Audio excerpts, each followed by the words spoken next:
tetap harus santai kawan, fokuslah ke inovasi teknologi aviasi. Ayo industri mandiri, produk kita merah putih.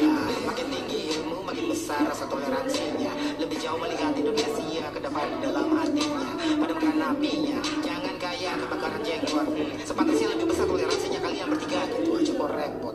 Permisi, saya Gembong mau bercakap pria-pria. Presiden wanita pertama di Indonesia juga mau bicara. Alex, Bravo, Ganjar, kalian kan pria sukses toh. Coba kalian gak berantem, negara pasti beres loh.